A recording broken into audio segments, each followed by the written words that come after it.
What is up, guys? It's me, Alan. I'm back with another video. We've got the Cup Series race reaction to do from COTA. Race was just called, and Chase Elliott wins the race. He gets his first win of the season.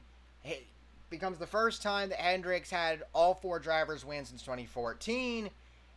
And holy shit, we have a lot to talk about. And to NASCAR fans, I feel bad because the insufferabilities of most, not all, but many Elliott fans are going to come out now. And then the other side pulling out the Mickey Mouse bullshit. So we'll get to all of that later. We'll get to that discussion. As that one Charles Barkley picture is, I don't remember what it was for, but it's sort of become a meme. Like, we need to start a dialogue. Yeah, I don't know if I'm going to use that or something else for the thumbnail, but we'll get to that later.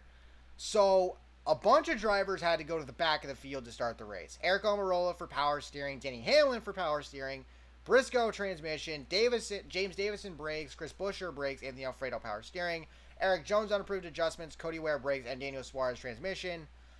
Tyler Reddick became the first RCR driver to win the pole at a road course since Dale Earnhardt Sr. Did it back in 1996, 7 months to the day after Reddick had been born at that time. And the craziest part about that is that Earnhardt had suffered a broken collarbone and sternum at Talladega previously. Now, NASCAR allowed everybody to come down pit road to change tires from slicks to wet if they wanted to. And both Ryan Blaney and Brad Keselowski's teams made adjustments, and they both had to go to the back of the field. And so right out of the gate, we get going, and within the first couple of laps, we saw drivers had to pit, that started on slicks, had to change to wets, or tires or whatever. Some did start on wet tires, so they didn't have to, which was amazing to see. Anthony Alfredo looked like he had damage on his left rear at one point. Cindric led for the first few laps before he finally pitted, which meant Truex would take the lead. Michael McDowell was second, Bubba Wallace was third, which was really cool to see, especially since Bubba Wallace, doesn't really like road courses.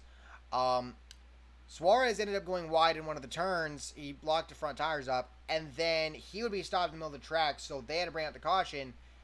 He got his car stuck in neutral, and the shifter would not move. Like, you saw on the onboard or in-car camera, he was moving that thing. It would not move. It would not fucking move. He ended up having to go to the garage. He would come back out to the race, though, a little bit later. Most cars would pit. Stenhouse, Ricky Stenhouse Jr., among some others, would stay out. James Davison went through too many pit boxes. He will get a penalty for that. We get the race going again. Denny Hamlin spins out at one point, no caution. He gets going again. Garrett Smithley goes wide, turns around into the gravel, gets out of it, and then keeps going. Custer would be shown with some front end damage at one point. And then Bubba Wallace's team made a strategy call to pit late in stage one, which would possibly help them out for later on, although we would see later, unfortunately, didn't. Corey LaJoie would spin in one of the turns. He gets going again.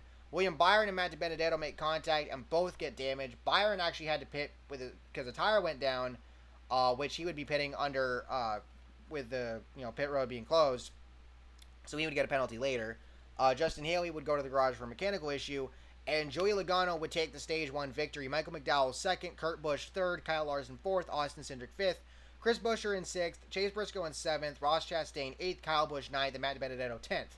Several drivers stay out, others come back, stay out, or pit, Suarez would come back out 10 laps down.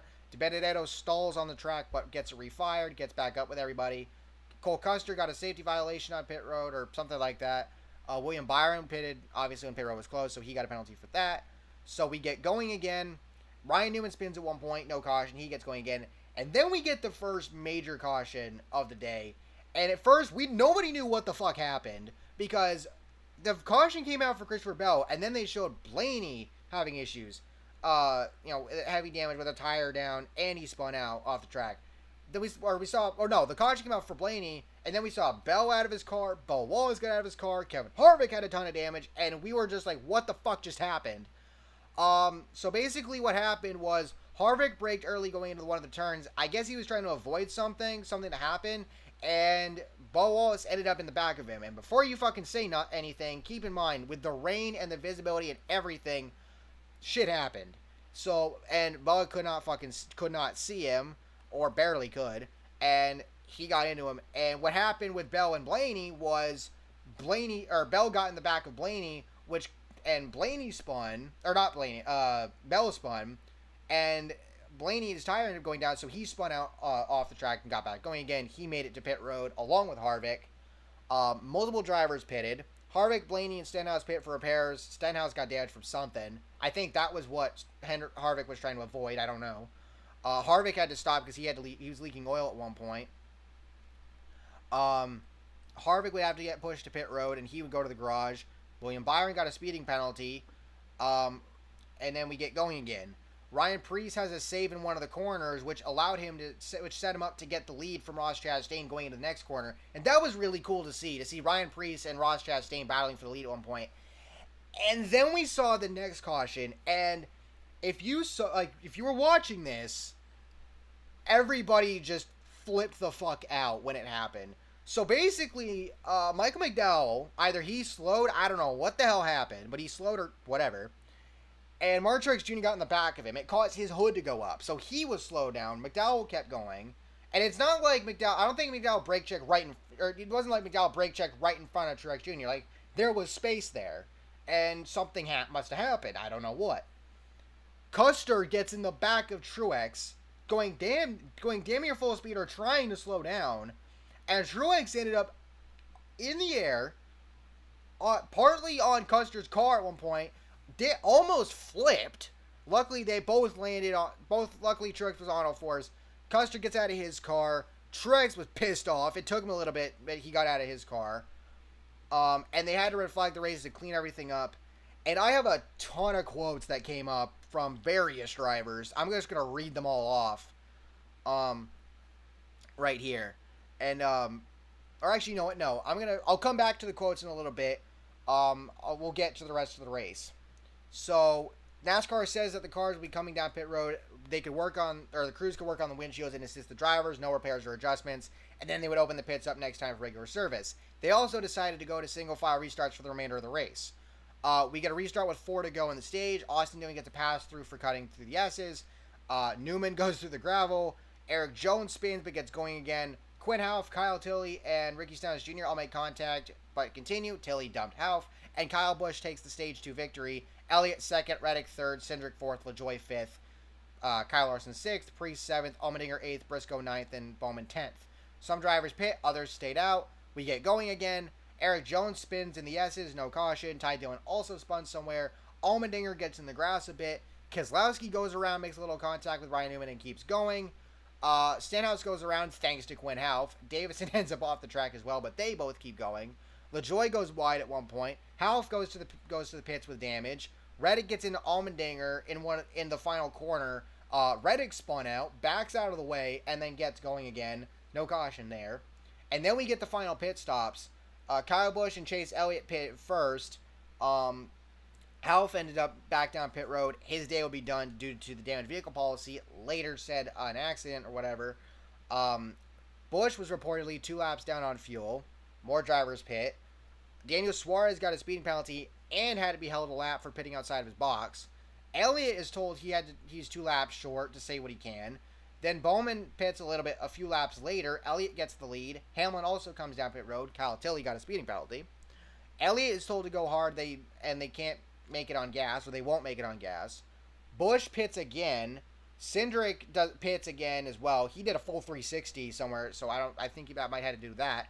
Then the funniest part of what happened was Kurt Busch. He goes way wide into the gravel, then the grass, spins around, somehow makes it out. He locked up his brakes, and the craziest part about it, he went right in front of Austin Dillon and almost hit the left rear of Kyle Busch. He almost got hit by somebody while almost cleaning out his brother.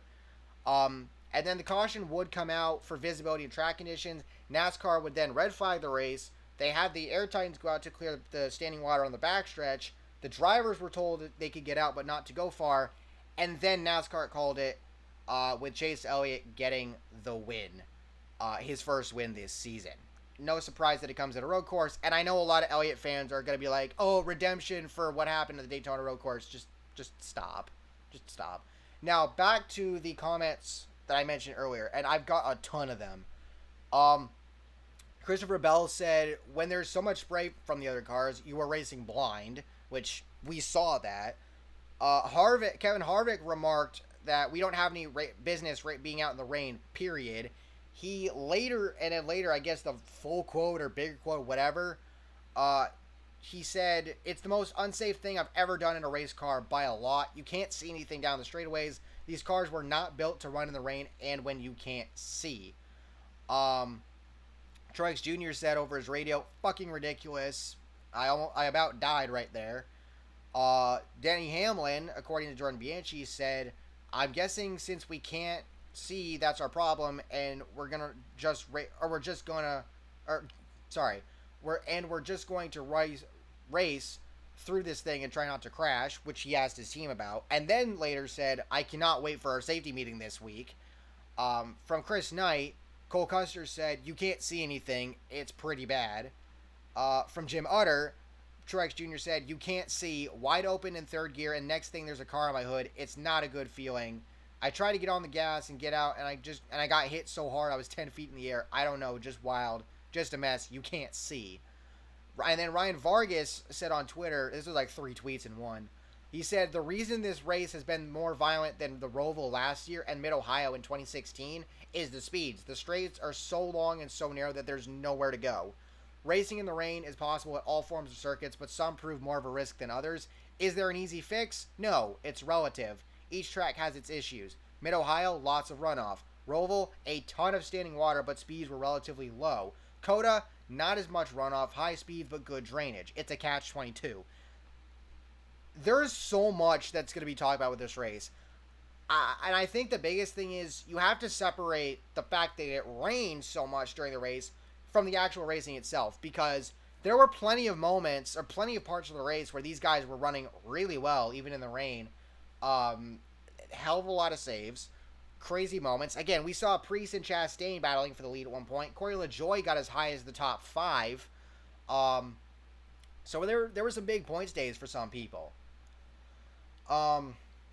It felt good to see Allmendinger and Cindric up there, even though they're running part-time and only running a few races here and there.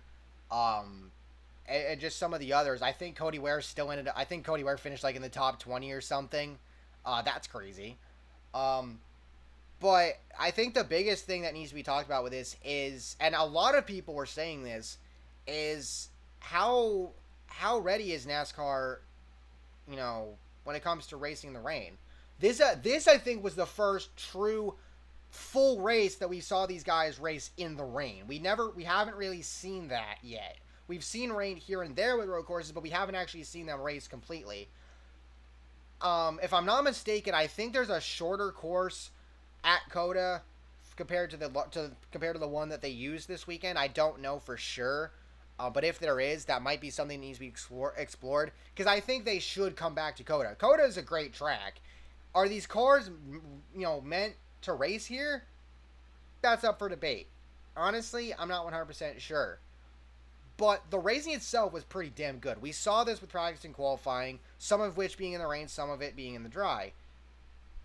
I think NASCAR is going to look at this, and I think the reason why NASCAR called it when they did, by the way, it had nothing to do with Elliott. Let's get that out of the way. It has nothing to do with Elliott. I think it had to do with a lot with what happened earlier, the fact that it's probably going to rain for about the next half hour. Granted, they could have kept going. They could have waited and kept going because of the fact that sunset wasn't going to be till almost 8:30, at least at Central Time. But either way, I think NASCAR's got a lot to learn from this. Do I think they should come back? Obviously. But it feels weird that we've had, the biggest events so far this year, Daytona 500, first Bristol dirt race, and then this, COTA, all had rain to deal with. And, the truck race, I didn't get to watch it, but it seemed like there wasn't a ton of issues with rain. Xfinity race yesterday as well, which I did get to watch. Again, not a ton of rain issues. But for some reason, it's the Cup Series that gets the most issues with rain. And it seems to happen all the fucking time. But regardless of that, again, I think NASCAR's got a lot to learn from this. And I think if they do this next year, hopefully it doesn't rain. But if there is the chance for rain, I hope that NASCAR comes back with a contingency plan and comes with some sort of plan to sort of fix some of these issues. I mean, Xfinity, like truck race, we only had one driver that failed to finish. I believe it was Christian Eckes, if I'm not mistaken. Xfinity race yesterday, we had a bunch of guys get knocked out due to engine issues, and then today we actually saw some wrecks, and rain playing the biggest factor. But even still, there were still some masterful performances from these guys, even for having to race in the rain. I mean, hell, Cindric on slicks for like the first 4 or 5 laps raced in the rain and didn't really have any issues. So I think this race is a massive learning experience, and I'm really interested to see what NASCAR decides to do going forward. But with all of that being said, let me know your thoughts down below, because again, like I said before, that Charles Barkley picture, we need to start a dialogue. If you watch one of Dom 2K's meme review videos, you've probably seen it. You've probably seen it elsewhere as well. But I think that's what we got to do here. We got to start a dialogue. We got to figure out how the hell are we going to make it so that they can run a race like this, really any of the road courses, and if rain happens to happen, how is it going to work? I mean, we've seen it work before, especially with the Xfinity series, but I think the Cup series, their biggest issue is, and also this being the first time we've raced at COTA, again, I think, you have the log straightaways and stuff, so I don't know. We'll see what happens. But with all of that being said, again, let me know your thoughts down below. Congrats to Chase Elliott on the win, regardless of when anyone feels, again, this is going to be nuts. But anyway, again, thank you all for watching. Hope you all enjoyed. And if you did, please drop a like, subscribe for more content like this. Make sure to use my code ANJJ for free shipping on orders of $20 or more at Circle B Diecast. Also, make sure to use this my link in the description for Steve Lavender's random fantasy picks if you got Twitter. And I'll see you all next time. Peace.